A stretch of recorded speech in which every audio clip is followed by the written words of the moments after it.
This is a very, very competitive fight with Anthony Njokuani, but you've picked up another victory here. Are you ready for a step up in competition? Because it seems like you're right at that cusp.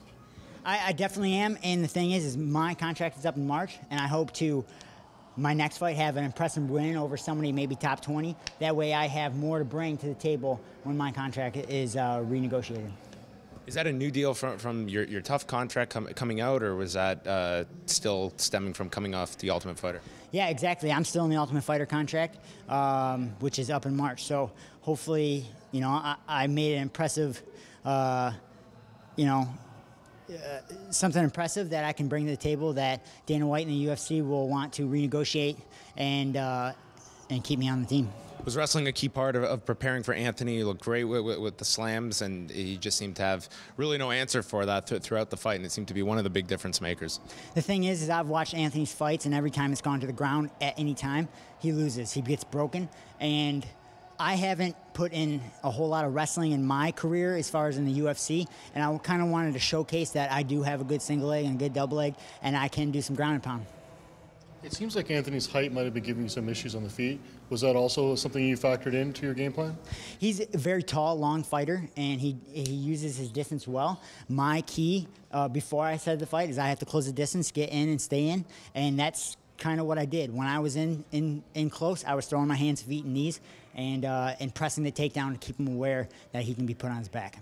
You went for that arm bar near the end of the fight. He didn't seem to have it in too tight at all. Was there any concern? Did he have anything there? It seemed that you were just pretty calm and able to break through.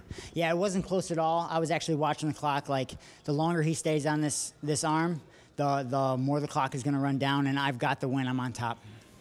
There was a knee in the second round that you hit him with that seemed like it was very, very close to him being on the ground. Did it hit his head or his shoulder or what? He was on the ground, and I threw it to his chest. I don't recall hitting him in the face at all. But if you watch the replay real close, I bet you it's a really hard call.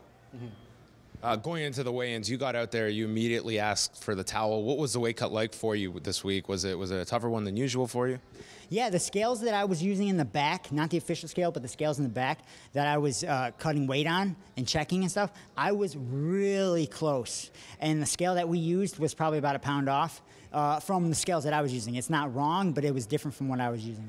That's why I got naked right away. That's why I thought I was going to have to get, down naked to make weight.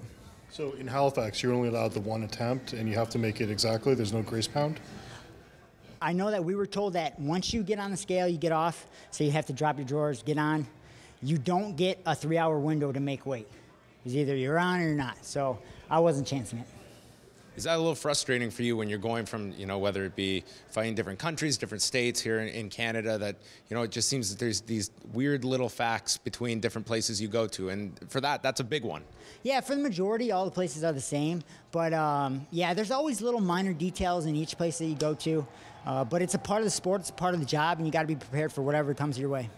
Now, you have an extremely flashy and exciting striking style, and it seems like whenever I talk to fighters in kind of the Southern Ontario area, a lot of people from Windsor are talking about going to Detroit City to train with you. Is that a target on your back, or do you enjoy it? No, me and 3 of my partners, we started Michigan Top Team in Detroit, Michigan, to create a Mecca gym in Michigan for guys that are around the area that don't have to move to Vegas and California and Texas and these big Mecca gyms. What I'm trying to create and what both my partners are trying to create is a big gym that can compete with the rest of the world. And is having those extra people there in Detroit, has that helped you step your game up between teaching and having more sparring partners and whatnot? Exactly. The thing is I didn't want to move, so I'm creating, and me and my partners are creating, a gym that we can get the right training, the right teammates in the gym every day, working their butt off, and iron sharpens iron. So if we get everybody that's really good around the area at the one gym, then we're going to be taking some spots in the UFC. Great. Thank you, Daron. Thank you. Appreciate it, Daron. Thank you. Yep.